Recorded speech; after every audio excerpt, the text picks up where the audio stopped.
Early 2020, started having trouble with my vision, just my sight, like everybody does as they get older. I was probably getting on for 50, maybe just older. And what happens is I went for new safety glasses at work, and they suggested I go from one type to another, and I went, well, yeah, you're the experts, I'll go with what you say. And I noticed when I was wearing them, when I was going up and down stairs, it was as though they were floating. I decided to go to Specsavers and get another test done, because I work at the university and it's students that do it. Not that I don't trust them, it's just that I thought, well, I'll get a second opinion. And I went there, and there was a young lady there who said that I might be suffering from central serous retinopathy, which is basically, you just get like a little pool of water in the centre of your eye, and it just sort of like clouds your vision a little bit. She said, you might be suffering with that, I'll refer you to Tameside. So I went to Tameside, 3 or 4 appointments down the line. They said they couldn't put the finger on it. They did tests and everything, and the next test I'd like to go for, or they'd send me for, they didn't have the equipment, so therefore I would go to Rochdale. So I said, yeah, I'll go anywhere. So I went to Rochdale, same again, 3 or 4 appointments. They couldn't put the finger on it. They said, oh, there's another test we'd like you to have. We haven't got the equipment again. Would I go to Oldham? I went to Oldham. I think I had about 1 appointment there, and then they asked me to go back, and luckily I saw a Dr. Jane, and she was absolutely brilliant. I was getting nowhere with all the others.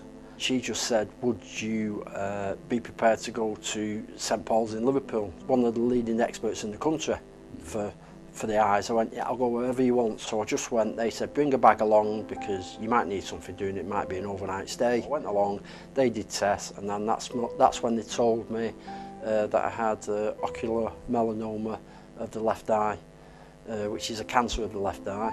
In the UK it affects roughly 750 people a year in the UK, and because it's so rare, because it's only 750 people a year in the UK are affected, Liverpool Hospital asked me if I'd go on a trial to help with research basis. So I went, yeah, of course I will, I'll do anything to help myself and people further down the line. And sadly for me, I think I did 2 stages, and I got to the 3rd stage, and that's when I got a call saying, sadly for me, it had moved to my liver. And out of the 750 people a year in the UK that it affects, they reckon it's roughly 50-50. 50% it goes to the liver, 50% it doesn't. And sadly for me, I'm one of the 50% that it has. I was told over the phone that it had moved to my liver, and then they set up an appointment for me to see a Dr. Sacco in Liverpool. Obviously he told me what it involves and everything. It's bad enough getting the diagnosis anyway, but then to be told that the best treatment available is not funded on the NHS was well, a bit of a kick in the teeth, to say the least. He told me it's a treatment called chemosaturation, or Delcaf. They're the company that produce all the equipment, so it's called Delcaf or chemosaturation. Well, he told me at the time some people need up to 6 treatments, and that's roughly about £250,000. So it's roughly about £40,000 per treatment. So I spent £40,000 on 2 courses of treatment at the Christie in Manchester, and then on top of that you have to pay every time you see the consultant. Every time you see the consultant or the anaesthetist or whoever you need to see, you need to pay on top of that. So approximately the amount I paid, about £84,000. How have you managed to afford that? Well, we've crowd-funded. My wife, Michelle, set that up. To date, I think it's raised about £60,000. I'm a little bit short at the moment for the 3rd treatment, not much. So in total, it's raised 60,000, and I think it probably cost us as a family personally just shy of the 60 to get near the 120 for the 3 courses of treatment. So I'm getting near there. So basically, we've done the crowdfunding. We cashed in a small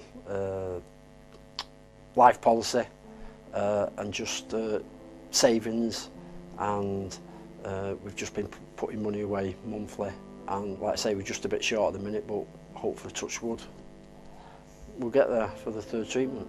So basically that's where we're at the moment.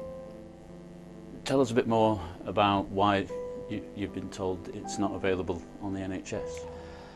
So the NHS saying it's not a drug, it's classed as more of a procedure rather than a drug. So that's why they're saying they're not funding it. Even though NICE have said and recommended that it should be funded.